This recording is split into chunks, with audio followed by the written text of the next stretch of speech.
Hey guys, here's your checklist for week 3. Let me scroll down. Okay, so this week we're going to be reading and listening to What Makes the Smartest Kids in the World. And I'll just click this link here.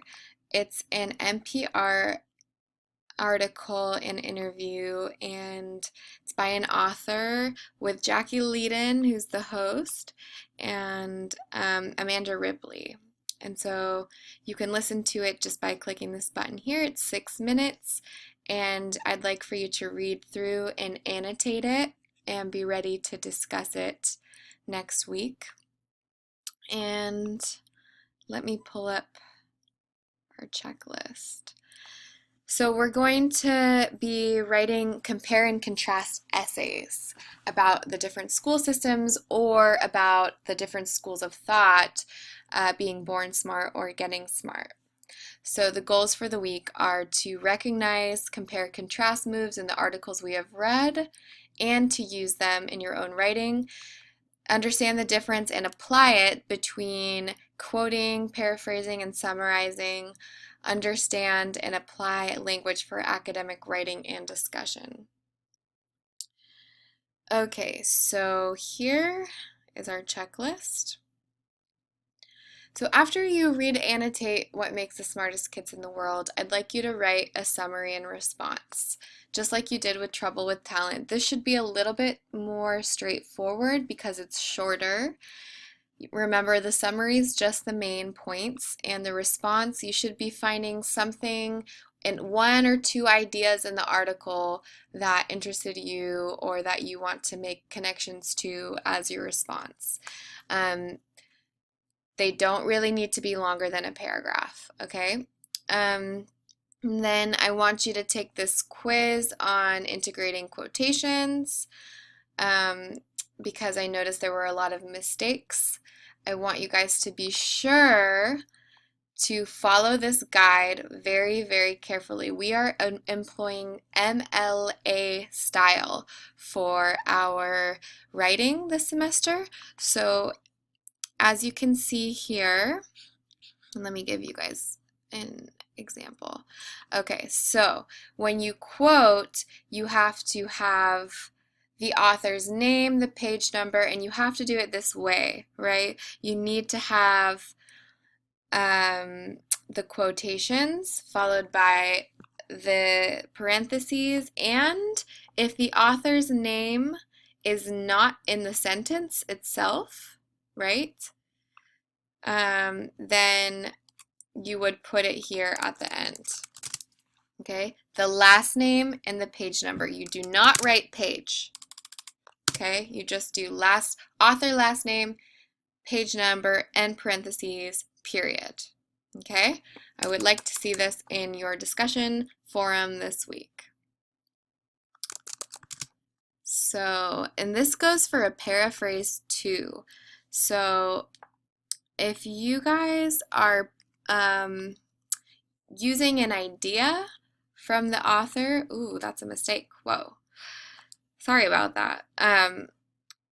If you're using an idea and you're putting it in your own words, but it's coming from someone else, you still have to give credit to the author. So here I end the sentence, then I have parentheses, seal, end page number, and parentheses, period. So that's the formatting. You need to get used to this because we're going to do this in all of our writing this semester, okay? So you'll have a chance to practice that in our discussion forum for the week, okay? And in this forum, you should be quoting one idea from Smartest Kids in the World and then posing a question you have. So you're not just quoting, you're paraphrasing it. So paraphrasing, quoting, and then asking a question, okay? And it looks like I made a mistake here. I'm going to fix that. The period should go after the parentheses. Man, I'm really sorry about that. I should be more careful. But as you can see, it's easy to make mistakes with this. So let's just look out for it carefully in our writing.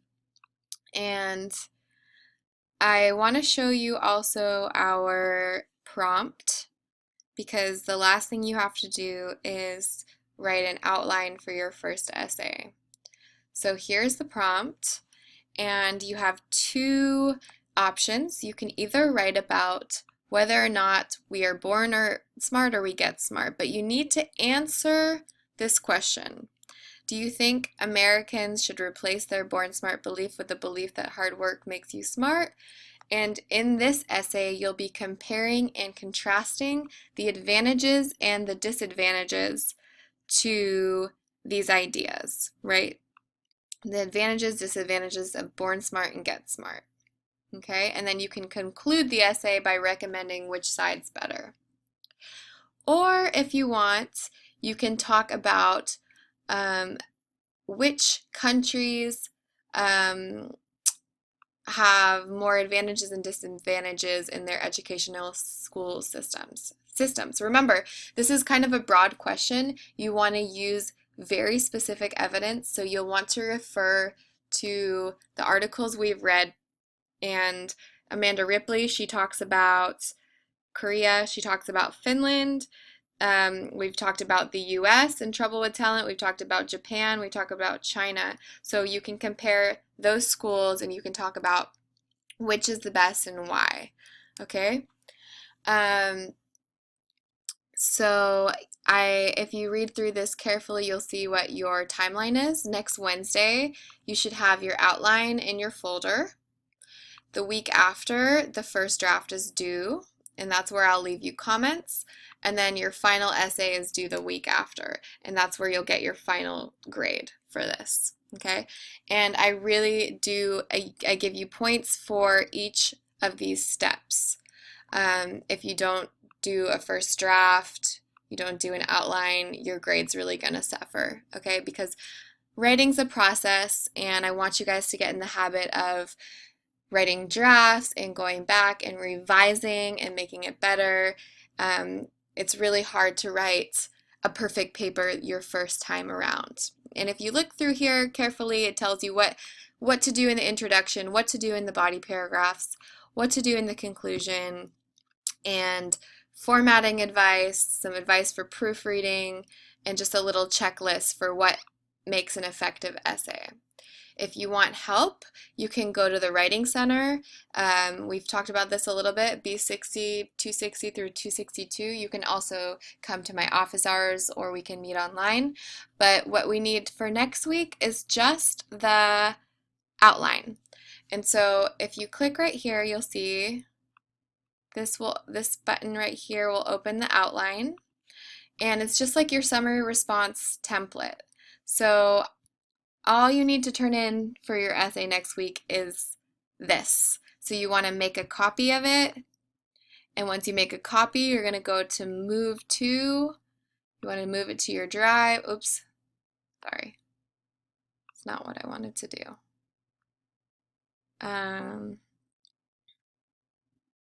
So I'm going to make a copy, move to, and then move this item, and then you'll go drive, and then put it into your folder for this class. Okay? Once it's in your folder, then you can write a couple of sentences for your introduction, what your thesis is going to be, subject 1, subject 2, right? This is just, an outline is the basic structure. It's the skeleton of your essay, and it's really advisable to write an outline before you start any writing assignment because it's going to help you get an idea of what you want to write, how you're going to say it, and just be kind of a roadmap for you. Okay, all the way through the conclusion. And think about the writing techniques too as you go designing your outline. Remember what Kathy Seal did in her conclusion? She gave recommendations, advice. She talked about the wider significance of her article, why this is important. She brought in a government official and used his words. Remember, she used a quote. In the body paragraphs, she used experiments, she used lots of details and facts about the different school systems, examples, right? The Japanese school classroom and the triangles. And also she used the Efficacy Institute was another example, okay? So You want to be specific with your details, and they should really support the ideas and the main ideas of your body paragraphs. So we'll come with your outline next week and we'll be working on this a little bit in class. So other than that, I think that's it. You've got your, let's start from the beginning. So you are reading What Makes the Smartest Kids in the World. You're posting to the forum about it. You're writing a summary response, okay? You can include ideas from your response into your post. Why not? Use the same exact ideas here into your response to your classmates, okay? You can then take this quick integrating quotes quiz to make sure that you have accurately read and understood this, and also start your outline and have that in your folder by next week. If you have any questions at all, send me a message. You can send me something on remind.com or to my email, whichever one you want.